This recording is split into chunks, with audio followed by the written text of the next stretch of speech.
Welcome back, everyone, to the deep dive.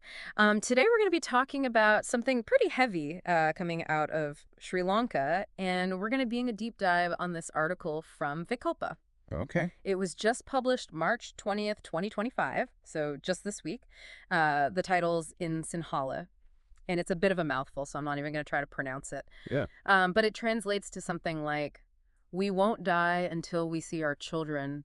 Wow. Kilinochchi, 8 years without justice. 8 years without justice. That's a powerful title. It is. And, that title really kind of gives you the core of what this piece is about. Right. This very long and very painful struggle for truth and justice in the north of Sri Lanka. Well, what really strikes me right away is the fact that this has been going on for so long. These families in Kilinochchi have been fighting for answers about what happened to their loved ones Yeah. for 8 years. 8 years. We're talking about people who disappeared during and after the Sri Lankan Civil War. Right. And by disappeared, we mean, these are individuals who were taken by the state and essentially no one knows where they are. Right. There's no information. There's no process. It's just they're gone. Exactly. And what's even more heartbreaking is that many of these people were last seen being handed over to government security forces Right. as the war was ending. At the end of this 26-year civil war. Just imagine that the war is ending. You think there's hope, and then your loved ones just vanish. Yeah. And it's not like this is something that's, faded away over time, right? Right. The article really emphasizes how this is a sustained effort. Absolutely. This continuous protest, it began on February 20th, 2017.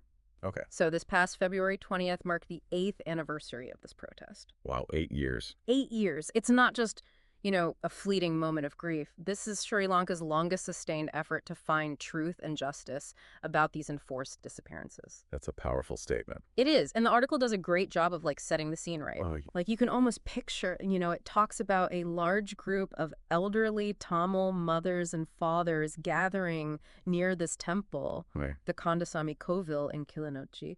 It's right by a military camp. Oh, wow. This constant physical reminder of the conflict right in the Vani region where so many lives were lost. And, these parents, they're there year after year just holding on to that hope that they might see their children again. It's just heartbreaking to think about the human cost of this. Over 250 parents who were part of this movement Yeah. have died without ever knowing what happened to their children. Right. Can you imagine carrying that hope for 8 years and then just dying without any answers? That's heavy. Yeah. It's unimaginable. Right. And the article also mentions that many more of these parents are currently ill. Oh, wow. Their health has probably been impacted by years of stress and just the constant grief. Yeah. I mean, 8 years of relentless protest. That's, it really speaks to the depth of their desperation. Absolutely. And the complete lack of progress. It makes you wonder what impact this has had on their mental health as well. Oh, absolutely. The psychological toll of carrying this unresolved grief for almost a decade. Yeah. It also makes you question, what should the international community's role be when a domestic issue like this remains unaddressed for so long? That's a great point. Something else that the article brings up that's really concerning is this apparent lack of awareness. Oh, yeah? Or maybe it's lack of concern. I don't know about this issue in the south of Sri Lanka.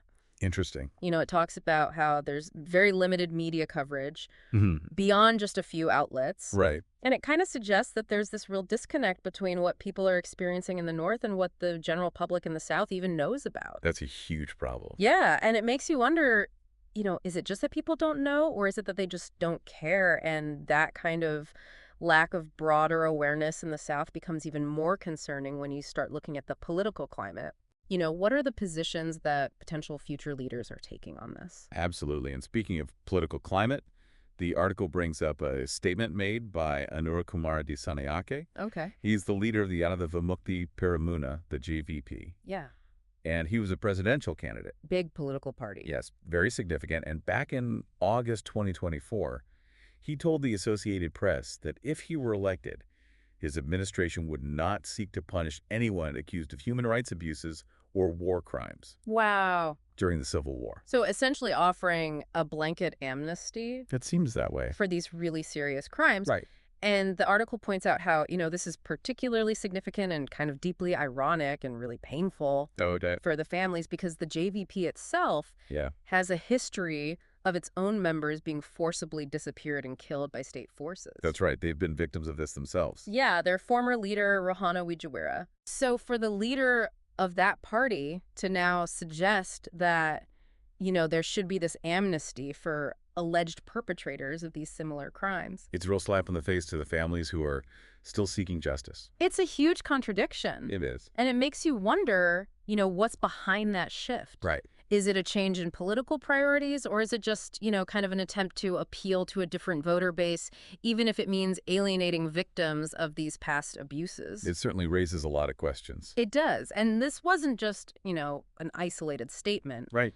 The article goes on to explain that at the 58th session in Geneva, Okay. Sri Lankan government representatives reiterated their rejection of international investigation mechanisms for war crimes and human rights violations. So they're doubling down on that stance. Yeah, essentially they're saying we don't want any outside interference. Wow. And if we connect this to the bigger picture, Yeah.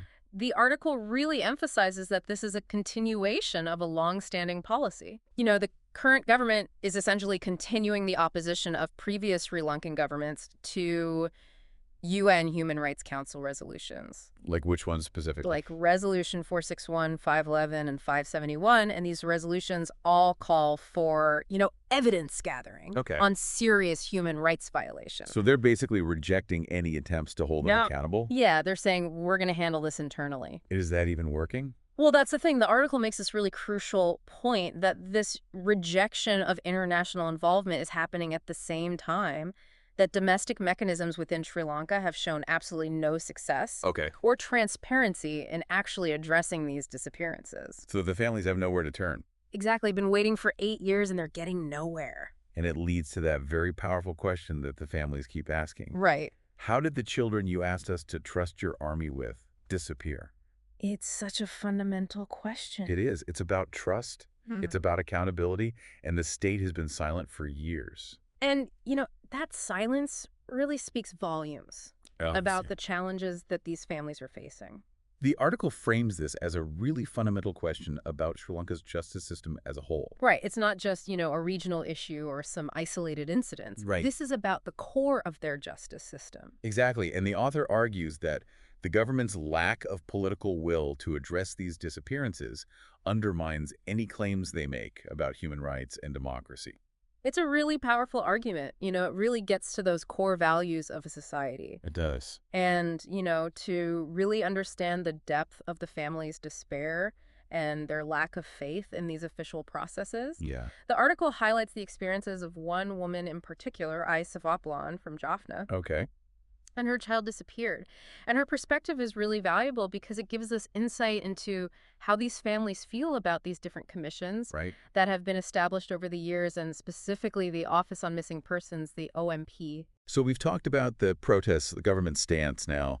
Let's delve into why there's so much distrust in these domestic mechanisms. Exactly. And Savaplan's story really illustrates that. Absolutely. So according to the article, these families were initially protesting out on the streets, desperate for any kind of progress in finding their loved ones. Yeah.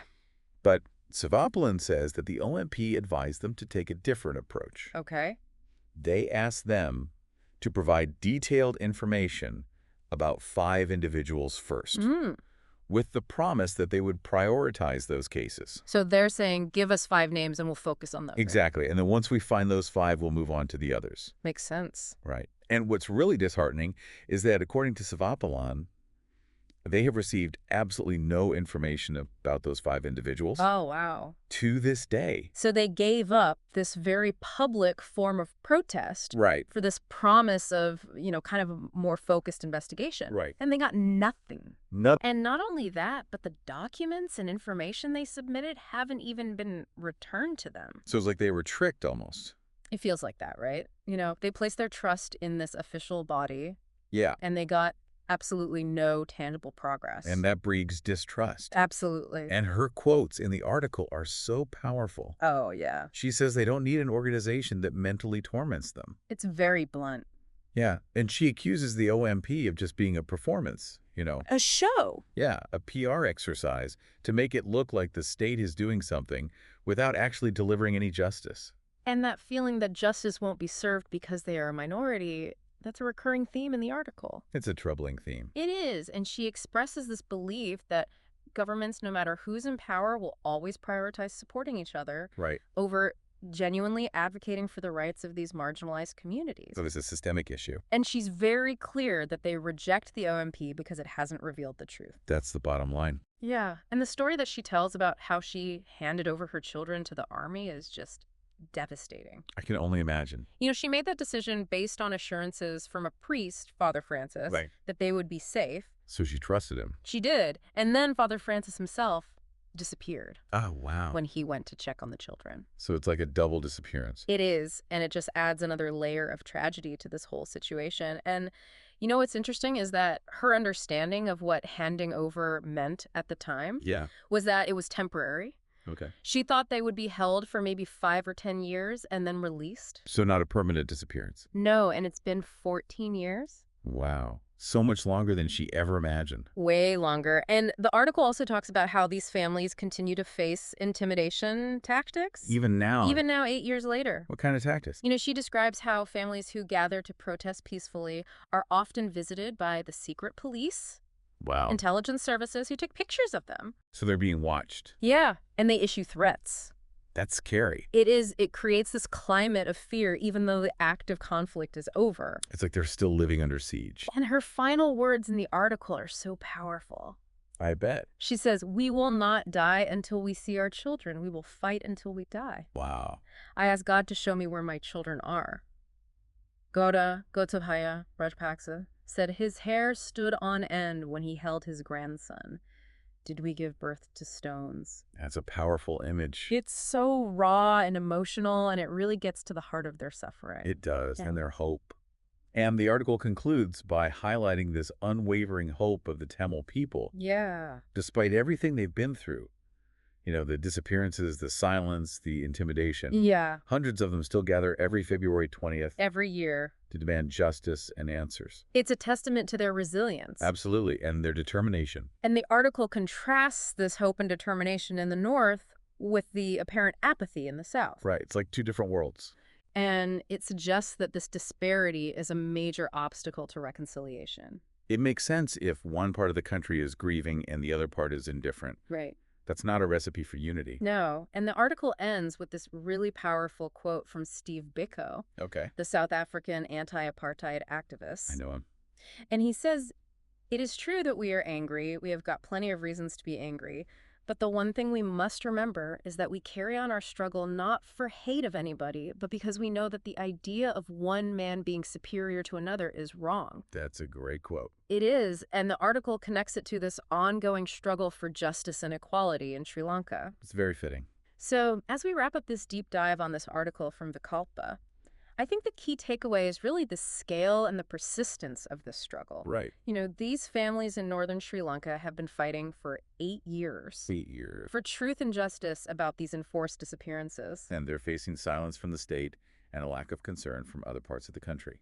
Exactly. And it's happening against the backdrop of a government that's openly opposed to any kind of accountability for past human rights abuses. And the families have lost all trust in the domestic mechanisms. Yeah, it's a very complex and heartbreaking situation, and it really makes you think about, the long-term consequences of Right. unresolved trauma and injustice. What does it mean for a society when these kinds of wounds are left to fester for so long?